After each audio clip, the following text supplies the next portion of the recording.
When you think of NFL greats who had memorable stints with not one, but two teams, you think of guys like Tom Brady, Drew Brees, and Peyton Manning.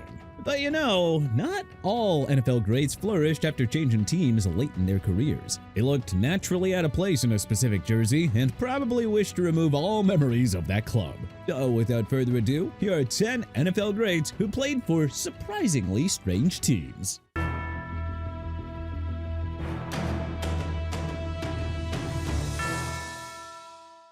Jerry Rice, Seattle Seahawks. The greatest wide receiver and non-quarterback player in NFL history spent his first 16 seasons with the NFL's golden franchise, the San Francisco 49ers. The 49ers, having already won 2 Super Bowls under Bill Walsh and Joe Montana, got even richer after drafting Rice 16th overall in 1985.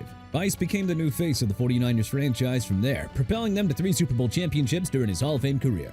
But with the 49ers' glory days in the past and fellow future Hall of Famer Terrell Owens taking over as the new #1 receiver, the front office made the painful decision to cut Rice after 16 years. To his credit, Rice had a nice career revival with the Oakland Raiders. He had 2 1,000-yard seasons there and led them to a Super Bowl 37 appearance, where they ultimately fell to the Tampa Bay Buccaneers. The Raiders were a fine second act for Rice, but when he was traded to the Seahawks during the 2004 season, well, I don't know, it just kind of felt weird from the very beginning. We know, the Seahawks are a relevant and well-respected NFL franchise. 4 NFC titles and 2 Super Bowl championship banners were won over a 20-year period between 2005 and 2025. But you kids have to picture what the Seahawks were like before 2005. You gotta understand, before that season, they hadn't won a playoff game since 1984, and their fortunes didn't begin to change until 2002 when NFL realignment shifted the Seahawks to the NFC,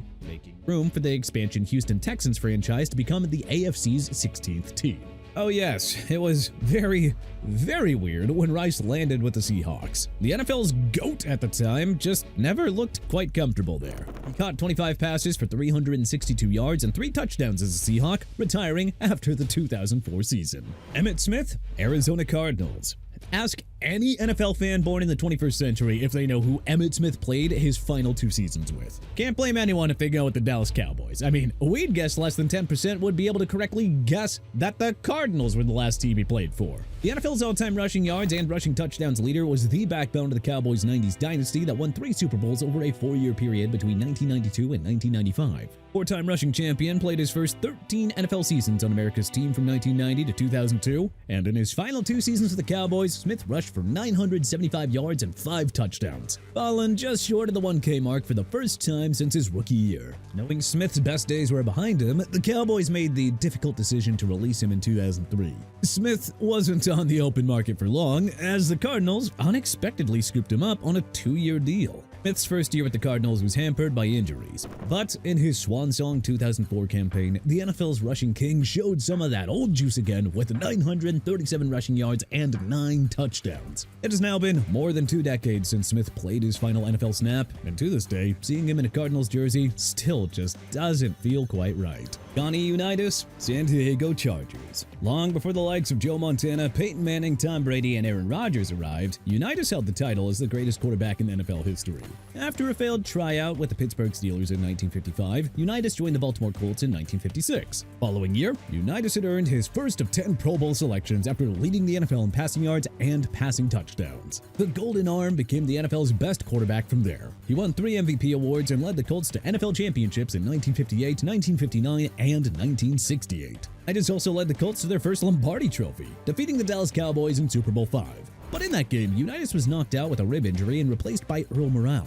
That put the wheels in motion for Morrall to take over as the starter in the ensuing 1971 season. Unitas was then demoted to backup over his final 2 years in Baltimore, and then finally in 1973, he was traded to the San Diego Chargers. And man, Unitas in a Bolts uniform looked bizarre and wrong from the very beginning. He went from the face of one of the NFL's golden franchises to an irrelevant Chargers franchise. And to make matters even worse, he was clearly a shell of his former self in 1973, completing 44.7% of his pass attempts for 3 touchdowns and 7 interceptions. Eventually, the struggling Chargers handed the starting duties to a future Hall of Famer named Dan Fouts, and the rest, as they say, is history. Ed Reed, New York Jets. Arguably the greatest safety in NFL history, Reed finally reached the mountaintop when his Ravens defeated the 49ers in Super Bowl 47. After winning it all, the Ravens decided to begin a drastic roster overhaul. Franchise GOAT Ray Lewis retired, Anquan Boldin was traded to San Fran, Reed wasn't retained in free agency, and he instead wound up signing with the Houston Texans for $15 million over 3 years. After 7 games, Reed was waived by the tanking Texans. Rex Ryan's Jets claimed Reed off of waivers, launching one of the most random pairings in all of NFL history. He'd finished strong, recording 3 interceptions and 4 pass breakups in 7 games with the Jets, and then he retired after that season. But still, images of Reed in a Jets jersey will always be super duper ultra weird to us. Like Pete Davidson dating Kim Kardashian weird. Terrell Owens, Buffalo Bills. T.O. played for 5 teams in his Hall of Fame career.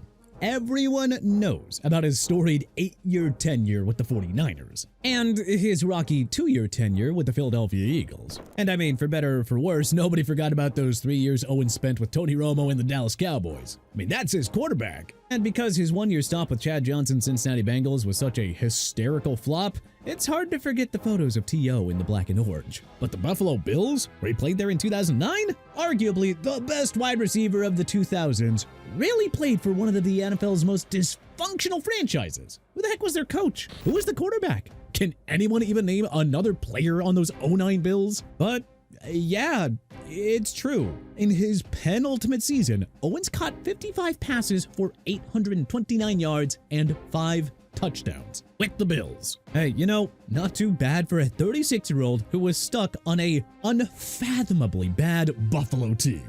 Adrian Peterson, Detroit Lions. In a way, it's hard to believe that an all-time great running back like Peterson played for 7 teams. I mean, the aforementioned Emmitt Smith only played for 2 teams. Barry Sanders was a career Lion. Walter Payton only wore a Chicago Bears uniform. Jim Brown only played for the Cleveland Browns.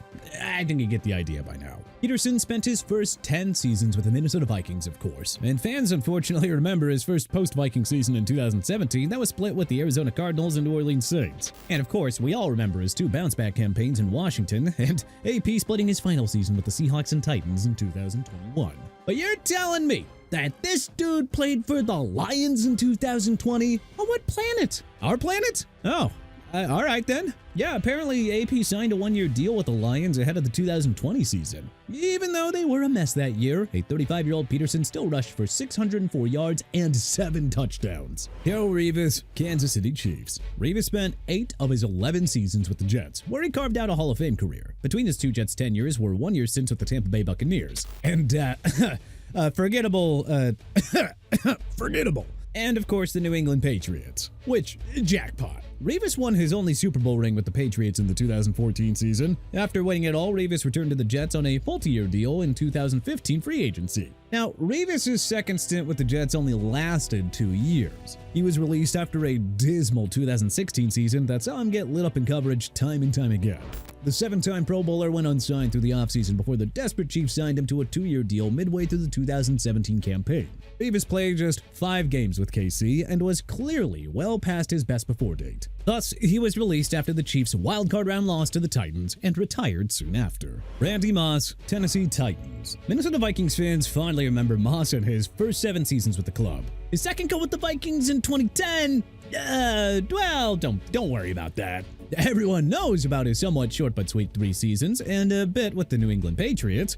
And I mean, who could forget Moss in his 2 years with the Oakland Raiders? Yeah, it wasn't great by any means, but certainly hard to forget. And you 49ers fans obviously recall his 1-year stint on the West Coast, one that nearly led to a Super Bowl 47 triumph. Of course, John Harbaugh's Baltimore Ravens had other ideas, but Moss briefly played for the Tennessee Titans of all teams. Yeah, I don't know. It feels pretty dang random to me, and yes, it did actually happen. We're not making this up. The Patriots traded Moss back to Minnesota early in the 2010 season, but after a disappointing stint there, he was waived and picked up by the Titans. He caught 6 passes for 80 yards and no touchdowns. Ho-hum.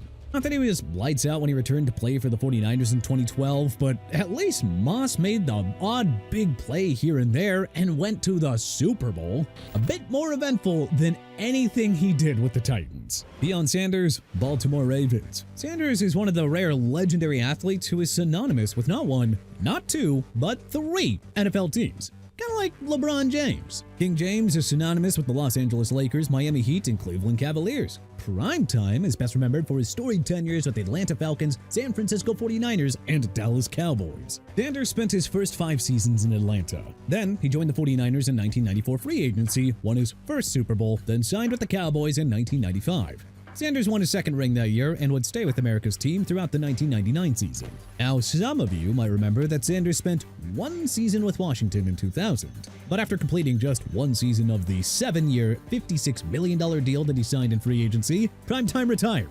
So, that was the end of a storied career. Or not, because after 3 years away from football, Sanders unretired to join the Baltimore Ravens in 2004. As great as Ray Lewis and Ed Reed were in those Ravens uniforms, man, did Sanders look more out of place than Adam Banks when he was briefly on the varsity team in D3, the Mighty Ducks. Sanders had 2 underwhelming campaigns in Baltimore before retiring permanently after the 2005 season. Joe Namath, Los Angeles Rams. Some Hall of Fame quarterbacks just never knew when it was time to retire. I mean, we already talked about Johnny Unitas, as y'all remember the Brett Favre on-again, off-again, retirement, unretirement, retirement circus. But among these 3, nobody failed to read the writing on the wall worse than Joe Namath. It didn't take away his remarkable contributions to the New York Jets franchise, but man, the story would have been a whole lot nicer if he had spent his entire career in a Jets uniform. The number 1 pick of the 1965 AFL Draft completely changed the dynamic of the Jets franchise, leading them to a Super Bowl III victory over the heavily favored Baltimore Colts. That one game alone cemented Broadway Joe's status as a New York icon. Unfortunately, injuries and inconsistent production derailed Namath's last 2 seasons with the Jets. He was waived in 1977 and was picked up by the Los Angeles Rams. Namath had next to nothing left in that arm, though. He completed less than 50% of pass attempts and had 3 touchdowns against 5 interceptions. The Rams saw enough and benched him for Pat Hayden, who rallied them to the postseason. Namath finally retired after the 1977 season, but not before that one forgettable and totally random stint with LA. But hey, what other NFL legends played for a random team that everyone forgot about? Let us know in the comment section below. If you like this video and learned a thing or two, then clicking the like button helps us out a ton. And you know, we really appreciate it. If this is your first time coming around to TPS though, then subscribing is a great idea, because we put out videos like this every single day.